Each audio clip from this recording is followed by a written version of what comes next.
All right, welcome everybody. We're glad you're able to join us.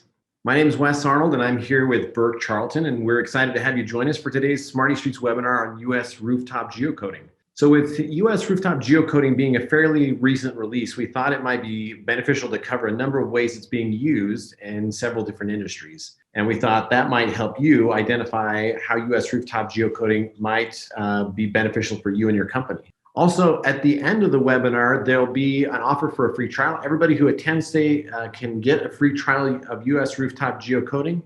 And so just take a second to fill out the survey at the end. There's only like 4 questions, so it'll only take half a minute to fill out. So please let us know if you're interested, and we'll reach out to get in touch with you about that.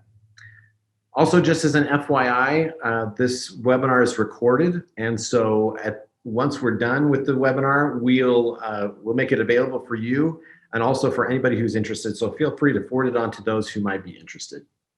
Okay, now on to introduce our subject matter expert for today. Burke, who's sitting next to me, is the Chief Product Officer for Smarty Streets. He joined Smarty Streets just over a year ago, and he brought with him over 25 years of knowledge regarding geocoding and spatial data. Burke's experience before Smarty Streets includes working for a large multinational corporation as their managing director of product management. While there, Burke led the global data business and geocoding business in creating an entire suite of location intelligence, geocoding, and data products within their enterprise location intelligence portfolio.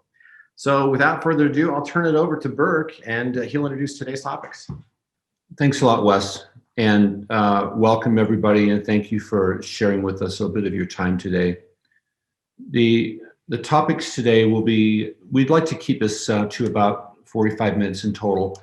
We'll be introducing our rooftop geocoding and some definitions around that for those of you who may be somewhat new to Smarty Streets geocoding. We'll talk about the definitions of geocoding and reverse geocoding, and a discussion quickly about false positives and what makes Smarty Streets unique in this regard.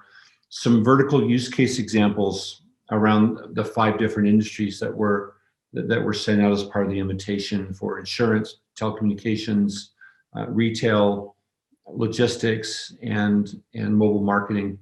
And then just discuss a roadmap, what we've got going forward. We have a lot of fun and exciting things planned for geocoding, and then we'll answer the questions that have come in as we did the webinar today. I'd like to baseline this discussion by having everyone just understand what we mean when we say geocoding. It seems obvious, but it's not always. Sometimes called a forward geocode, it most typically means simply appending a latitude and longitude to a named location, like an address.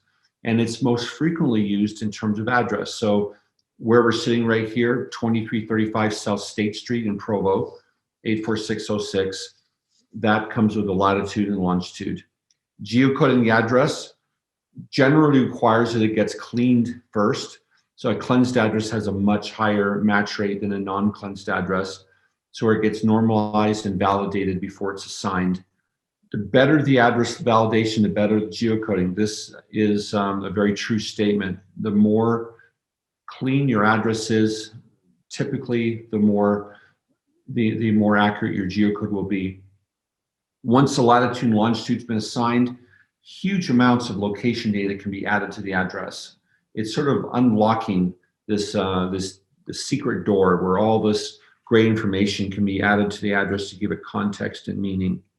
Reverse geocoding really is simply the opposite of forward geocoding. That's where we start with the latitude and longitude, and that latitude and longitudes are being sent to apps and cell providers and navigation systems and other connected systems constantly, billions and billions a day, perhaps trillions. And typically starting with the lat-long reverse geocoding, then converts lat-long coordinates to a named location like a street address.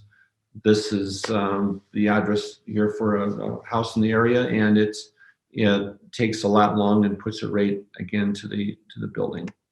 The process of geocoding is, just to review quickly, it's the address gets standardized and normalized, meaning that it gets put into fields.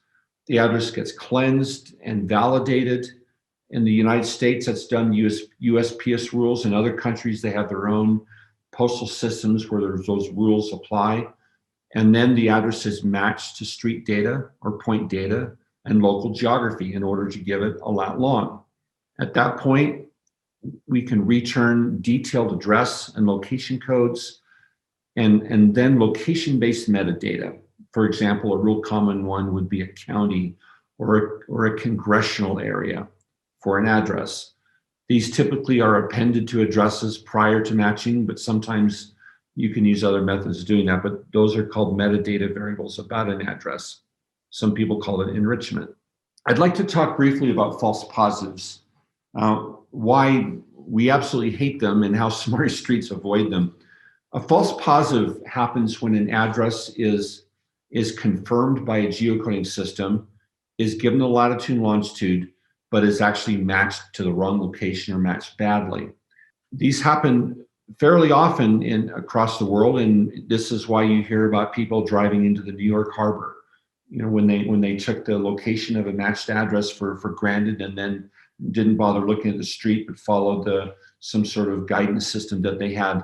That was a false positive address that didn't actually match to a building. In general, for the industries that care most about geocoding, a non-match is highly preferred over a false positive match because false positive matches lead to bad business decisions and costly mistakes.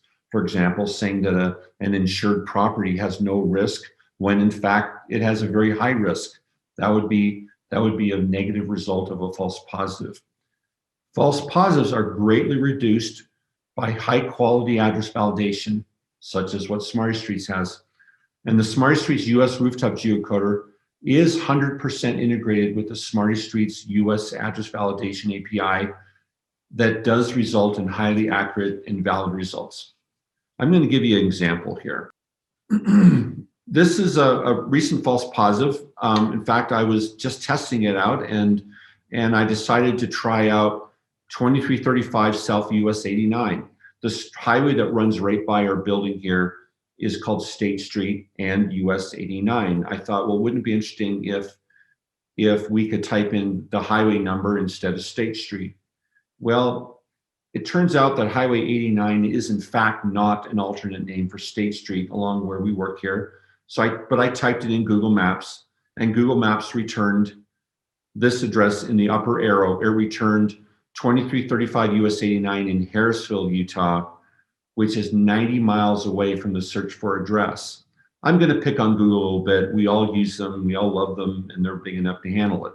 90 miles away from the search for address, and it didn't tell me that it was a guess. It didn't tell me that there was a potential to match badly, but in fact, I typed in the city and the state and the zip code, and it still put it 90 miles away.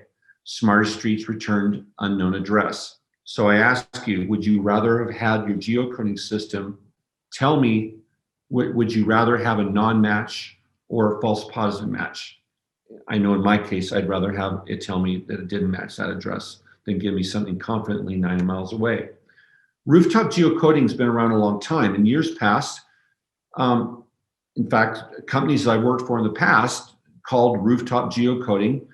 Zip4 geocoding, when it first came out about 20 years ago or 25 years ago, Zip4 geocoding was called rooftop geocoding. Then came along estimated street interpolated geocoding, and it was also called rooftop geocoding. And then Parcel Centroid geocoding. Many companies now call Parcel Centroid rooftop geocoding. When Smarty Street says rooftop geocoding, we mean that the placement of an address includes a geographic coordinate that will show up on the rooftop of a building. And we also have parcel level geocoding, but we differentiate between the two. The new Smarty Streets rooftop geocoder will place a high majority of geocoded addresses right on the rooftop of the correct building. So let's talk about a few examples here. Here's a sample address, 1142 West, 1500 North in Salem, Utah. I'll show another example here in a minute. Recently, it's been common in the industry to call the center of a parcel a rooftop match. You can see that on a large parcel that it's really it's really a Parcel Centroid match here. The rooftop geocoding will give this result by Smarty Streets. It will put it right on the rooftop. It's true rooftop geocoding. It's accurate to about 6 decimal places. I'm just answering a question in real time here. And 6 decimal places will get it to within about 4 inches of accuracy. That is rooftop geocoding. Here's another example. And you're free to try these out here as we go along. I'm pretty confident about the results you're going to get. 711 West 23rd Street, Suite 6 in Lawrence, Kansas. It's in that strip mall here. A building rooftop match. That's actually sub-building. Is actually putting it in the right part of the building where it's located. That would be building rooftop. Parcel Centroid. The parcel would be the area of land containing a number of those buildings. The Parcel Centroid shows it out there in the middle of the parking lot. Zip plus 4 point for that level of geocoding. We'll put it somewhere near the street where it's located. And then another level of geocoding commonly used is zip code centroid, a 5-digit zip centroid that shows it on the right-hand side down in the middle of a field several miles away from this building. So these are just different examples of geocoding accuracy. So why would anyone want to geocode? Well, geocoding does help organizations and businesses answer questions about where things are and what's near them. So what's near them, what's the point inside, what's the value or the risk of the danger based on that. As I mentioned earlier, addresses have a lot of latent energy, and geocoding helps unlock that energy, help unlock things like how far is it between 2 locations, or what trade area is it in, or what risk area is it in, or how far is it from a coastline. These are things that Geocode can tell us. Some applications do require very high confidence in location accuracy. For example, insurance companies really need to know how far an expensive house here on the Florida coastline is from an exposed open water for the case of hurricanes, storm surge, and winds and things like that.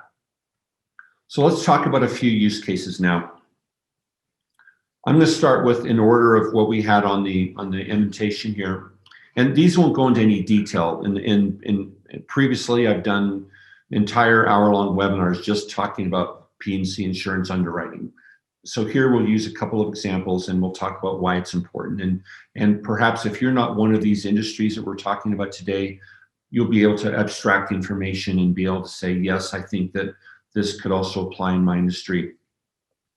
So the big challenge in P&C insurance underwriting has been that there's been a lot of growth of homes in high-risk areas that are prone to floods, brush fires, and earthquakes, and hurricanes, and other things. And there's this trend, in spite of billions of dollars, many billions of dollars of catastrophic damage over the last number of years, people continue to build these areas. And one quote that I've heard in insurance is really no such thing as a bad policy.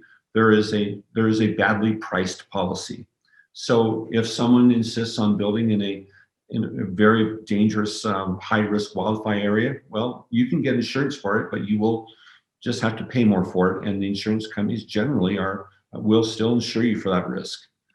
And speaking of wildfire, it's been in the news a lot the last few years with some of the wildfires in California and Colorado and other places. Underwriting wildfire risk requires some of the highest accuracy geocoding. In fact, insurance companies generally have been willing to do whatever it takes to get the highest accuracy geocoding so that they can properly price these risks.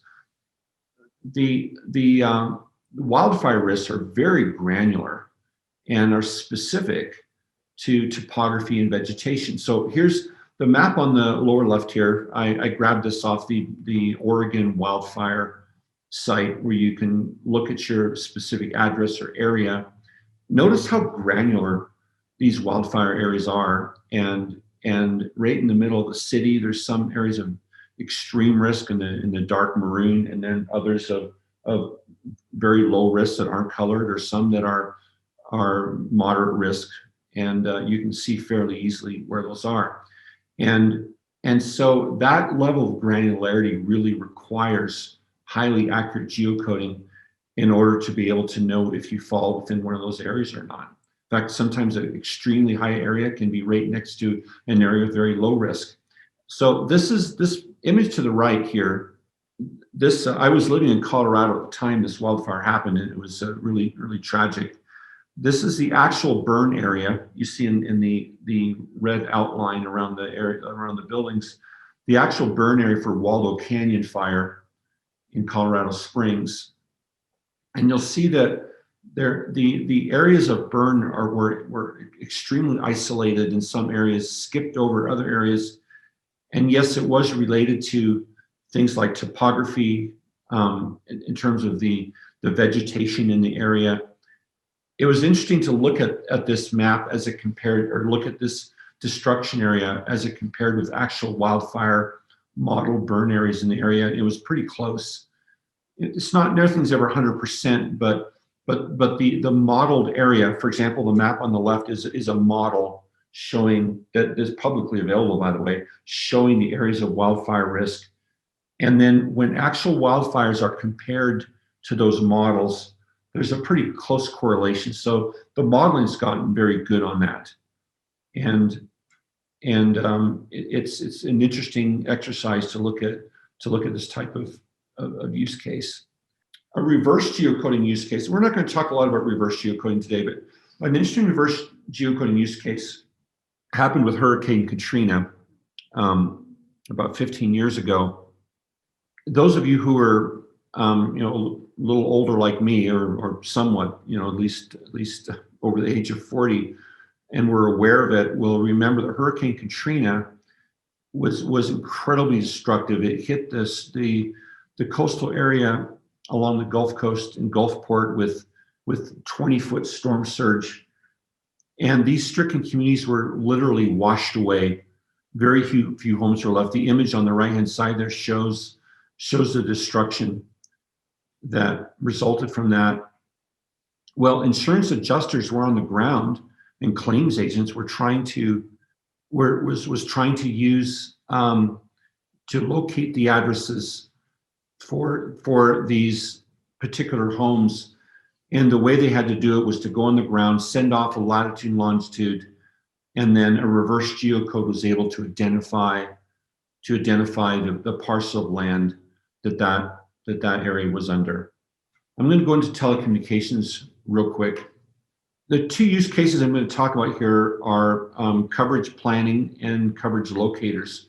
Some of you may recognize the colors here from T-Mobile, and a coverage locator is helpful in terms of typing an address in, and then with high level of precision being able to tell you what the coverage is in your area. Do you have 5G, 4G? Is it on a shared plan network, etc.? And these are very commonly used in the telecommunications industry by most providers, and also in the cable industry. Typing in an address, it will geocode it and then tell you where your home is, and then based on that latitude and longitude, will be able to do a polygon analysis and then tell you where what level of coverage you have and what services you might be available for. And not only does this need to happen accurately, it needs to happen quickly. With the rate of churn in the mobile telecommunications industry, these sites need to be able to handle many millions a day sometimes. Another telecommunications use case is around 5G coverage and the build out that's happening right now in metro areas all across the country. Many billions of dollars are being spent in 5G build out. The telecommunications providers frequently do their 5G network planning by accurately geocoding residential and business customers that are already subscribing to their service. And because they want to keep them as customers, they will try very hard to build out their network to accommodate existing customers first and foremost. And then they plan their wireless build out according to that. The actual 5G coverage maps are somewhat revealing if you can get a hold of them. This map here represents Verizon's actual 5G coverage in the dark orange in the Chicago Loop area. And notice how notice that there's a lot of very narrow areas of coverage, and then build out for a lot of the high density population. And with this level of precision, it's necessary to very accurately plan. So like whereas 4G was really a bit more like a wider swath of coverage, the 5G build out is a very, very specific and frequently targeted at certain buildings or certain very narrow areas. So 5G, while it is extremely fast, is also very, very focused in terms of its coverage potential. And so this would be another use case talking about telecommunications and how critical it is to be able to know exactly precisely where your customers are based on address. I'm going to discuss quickly a delivery and logistics use case. The most common one that has been coming up a lot lately has been building specific geocodes, especially in multifamily housing areas. So for example, knowing which building an address is in can save time and money. So for example, if something is in unit C36, and see the parcel outline is the turquoise line surrounding those buildings. So getting a parcel centroid in this case where there may be a couple hundred units is a frustrating thing for drivers who need to make a delivery. In fact, I since this is an area of interest for me, I sometimes flag down drivers delivering things to my home, my area, and ask them what their biggest challenge is. And one of the things that always comes up definitely is regarding the complexity of working in multi-unit complexes where they do not have an accurate geocode. A retail use case, and there are several for retail, but one of the ones we'll talk about today is trade area analytics. In the top left example here, trade area analytics, you'll see that a lot of the customer points have been geocoded. It's very common, for example, to be able to say I'm going to define the closest group of customers, the closest 75% of customers to a retail location defines my primary trade area. Other retailers will say I'm going to do 1, 3, and 5 mile rings, and then I'll be able to do that. And then as you get into other types of retail trade analytics, is they're going to start assigning these customers to census areas like block groups or blocks and other areas in order to be able to determine the highest density of customers or the highest spending customers within an area. And these are important factors in considering how future retail sites need to be designed and need to be implemented. So this is another very common case in terms of geocoding and being able to understand how customer behaviors is influenced by where they live in terms of proximity to a store. I'm going to talk about another use case now. It's a mobile marketing use case, and this one involves geofencing. Geofencing is a word that describes how close a customer is to a retailer or to some other location. And then geofencing, if the mobile device is opted in, when that device gets within a certain radius or within a certain trade area or polygon, a certain message will appear on a phone, or an alert will go to someone who's monitoring that device. And then when an opted in mobile device is nearby, an alert will be sent to the user. And so sometimes geofencing could get very precise. For example, here we've got a location of a TJ Maxx within a strip mall. And that actually is where it geocodes to. And when the user comes within maybe in the parking lot or comes within walking distance or is nearby that TJ Maxx, if TJ Maxx had an app that the customer had opted in for, and I'm not saying they do, I really don't know if TJ Maxx does, I'm using them as a hypothetical example, then when they came within a certain distance of that store, then they could get an alert or a coupon or something welcoming to them to the area. So this would be another geofencing use case that requires very highly precise and highly accurate latitudes and longitudes to get to that. So now I'm going to talk a little bit about Smarty Streets Rooftop Geocoding. This product was introduced in September. Before then it was Smarty Streets largely had ZIP+4 geocoding and street level geocoding. But so the rooftop geocoding was formally introduced last September. The geocoding data is sourced from thousands of national, state, county, and municipal data sets, commercial and non-commercial. It's blended with comprehensive building footprint data, street data, and parcel data, and then importantly, it is tightly integrated with the Smarty Streets address validation engine. Our goal around this geocoding product has been to make it extremely accurate, very fast, and also very affordable. And it's 100% in the cloud. Here's our roadmap. As I mentioned before, we launched it in September of 2020. In July of this year, we'll be introducing non-postal address data. At the last webinar we did, that was the #1 most asked question was, do you support non-postal data? And having been in the geocoding industry for a long time, I knew that it was important, and we'd already had it on our roadmap. And it will finally be ready to go in July of this year.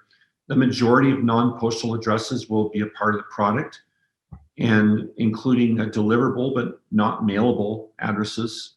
My mother, who for years lived in a little town called Sinclair, Wyoming, had a deliverable address by UPS and FedEx and others, but it was not a mailable address, so the Postal Service didn't really know about it. And valid parcel centroids are also a part of this deliverable. Apartment and business secondary addresses that may not be captured through postal data. And this non-postal address coverage will continue to increase over time and is supported in both the street address API and reverse geocoding. So it will also get a match indicating that it's a non-postal match in the street address API, and that will in turn allow it to be geocoded. Also in July 2021, this will be our July release of this year, expanded matching capabilities will be available for address validation and geocoding products. This will help resolve difficult and previously unmatchable addresses. In fact, addresses that many address validation engines won't get. An example here would be, I like this one here. It's someone taking notes, obviously, and that address made it into a validation system. 110 Rockcliffe Court, Suite D, 7 days a week, 7:30 a.m. to 9 p.m., St. Louis, Missouri, 63123. This is an actual customer example that made its way through our system, and the output, it was 110 Rockcliffe Court, Suite D, 63123, and then we'll allow it to both validate that address and geocode it, and by being intelligent enough to strip out all the extra information that's in there. Okay, coming in 2 months, and this isn't part of the US geocoding, but I wanted just to bring it out to make you all aware of it. Smarty Streets, we've had address validation for the whole world for 4 years, and we're now launching our high accuracy international geocoding. The geocoding and address validation will be supported in over 200 countries and territories. For those of you who are geography geeks, you'll know that there's actually not 200 countries, but there are about 196 or 195, and plus a whole bunch of territories that brings the total to about 240. All of these are supported at some level or other. Rooftop geocoding is supported in almost all the major countries of the world, including Canada, UK, Australia, France, and Germany, and Mexico and Japan, and about 40 additional countries from there support rooftop geocoding. Some of these countries, like Australia and UK and others, have virtually 100% coverage for rooftop geocoding. International geocoding and address validation comes with same high quality support that you've been learned to love with our products, for our US products for years, and that will also be part of our support for our international geocoding. We're going to get to some of the addresses here, or some of the questions that have been asked. Okay, one question that we had here is rooftop new to Smarty Streets? Well, it is fairly new. It was around, we launched it in September of 2020. Before then, our rooftop geocoding, some of the addresses might have matched to rooftop, most of them matched to a zip+4. And especially where a zip4 might have been tied to large apartment complexes, it was possible to get a rooftop geocode for a zip4, but mostly the non-rooftop product will give a zip4 result. Another question was, is the matching confidence tunable, like greater than or equal to 0.85 or something along those lines? We made a deliberate decision that we would tell you the accuracy of the geocode in terms of, did it match to a zip code, a zip4, a parcel centroid, or a building rooftop. So no, we don't have we decided deliberately not to use a numeric scale for accuracy. Okay. A question about, this is an interesting question about FedEx. Does FedEx use Smarty Streets Geocoding? No, they are using another product. In fact, I'm very aware of the product that they're using, but I'm not going to tell you. And they do use a good product, by the way. Just happens to be about 10 times more expensive than ours. What does the API story look like? Are there big data packages that integrate like Apache Spark or integration? So yes, we have a number of APIs that are supported. I won't go into a long list here, but we have very, very robust API support, and we've never really had an issue where someone wasn't able to integrate our APIs into whatever package that they needed to, and also at very high rates of speed. So we use another question. We use Smarty Streets to validate addresses, and then we use brand X to geocode the rooftop and calculate distances between locations. Can Smarty Streets do the whole process? Whoever sent that, thank you for the softball question. Yes, Smarty Streets can do the whole process now, and I believe that you'll be happy with our results compared to brand X.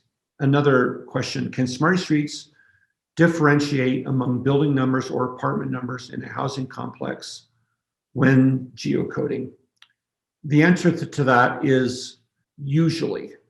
And depending on the data sources that we use, I would say that I'd say over 50% of the time, Smarty Streets will differentiate between building numbers and apartment numbers in a housing complex. But I'd invite you to try it and see what you think. Okay, a question here. What is the difference between latitude and longitude for two addresses in a high-rise condo where those addresses are on one another? They would get the same latitude and longitude. So if you have stackable condos that are all part of the same building and they're not and there's not differentiated and they're truly stacked on top of one another, they will have the same latitude and longitude. Okay, question here. Are you able to batch process requests via the API or just through the website or command line interface? Yes, you're able to batch process with the API. That will require you to write a lightweight program to be able to do that. So there is in fact a way to batch process through the API and the command line interface. For those of you who are new to it, there is a command line interface where you can feed in a CSV file and get all the results back. Okay, this is a very intelligent question here. Tall buildings are a challenge for coverage, and I imagine that we're talking about 5G. Tall buildings are a challenge for 5G because it's not just lat long. Can you talk a little bit about how to solve for things like multi-story buildings and elevation and multiple clients in a shared building?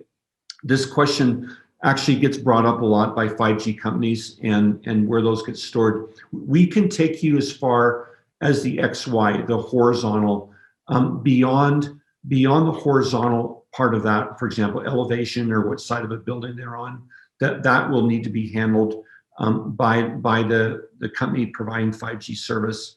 And sometimes they can actually project a signal at a certain part of the building or a certain elevation of the building, but that is not something that we're doing directly. we'll handle letting you know where the building is, but not necessarily what part of the building needs to be covered. Another question here: what is being done to improve geocoding of multi-unit living complexes, and when will it be available to users? We are, as new addresses come in, we update them. As I mentioned earlier, we handle probably 50%. We have differential geocoding within a multi-unit living complex. For example, a building name or number, or even apartments within a single building. I'd say that if you try out our product, you'll notice that that's covered in probably over 50% of the cases. And as more and more accurate data comes in, and a lot of it is being generated by E911 initiatives across the country. Again, we have thousands of data sources. As those are coming in, then we are using them and qualifying them and being able to use them as part of the process. Another question here: can you explain or give an example of what a business secondary address is?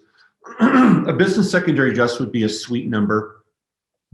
For example, typically a residential secondary address would say unit A103 or unit B405. And a business secondary address is just like that. It'd be suite 104, suite 109. Sometimes, and businesses are commonly do this, if a building is wholly owned and may have a number of tenants within that building, they may assign their own suite numbers to that building, but then they'll have a general mailbox, and then someone within that building then will distribute the mail, or people in those suite numbers will go get it. So those frequently building suite numbers are not in fact postal addresses. They frequently are, but many times they're not, and there are ways in which that data comes in, and then we can geocode it, or we can offer that source data as a way to do it. All right. Okay, question: how often does the geocode data improve? For example, if a location maps to zip4, how frequently should we check back to see if it's received a more precise geocode?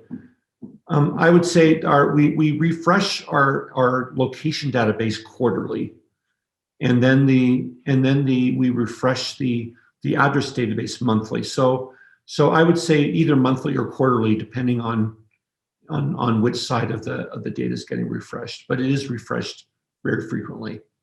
And I do want to mention something also to answer this question, is that we have recently added about 17 million new secondary addresses to our data set. So you might want to, I'd say if you're getting a zip4 match and you're using rooftop geocoding, check again. We just added a majority of all the secondary addresses in the country that most of them should match to a building rooftop accuracy.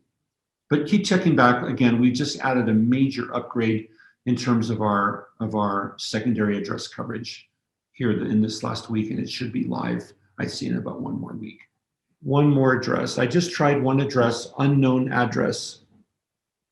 What does that mean? When you get an unknown address from Smarty Streets, it usually means that it is a non-postal address, and those non-postal addresses will be, or perhaps that unit number is not stored. So if it was a condo or a unit number, then check back in a week or so, see if that address shows up. But frequently it could be a non-postal address. Okay, and one last question that we'll answer here before we let you go. Just to clarify, you can give driving distances between validated addresses? Question: no, we don't do driving instructions. We can provide the latitudes and longitudes, but we don't do driving. We don't do driving directions. All right. I think we've answered all the questions that came in. So we'd like to thank you for joining the webinar today. If we didn't perhaps answer your question, or you want some further clarification, don't hesitate to email either Burke or myself. We'd be happy to help. Also, don't forget to take the survey that appears when you close the webinar. Again, it's only about 4 questions, especially if you'd like to sign up for a free trial of US Rooftop Geocoding. And again, we want to thank you for joining us, and we hope everybody has a great day. Thank you.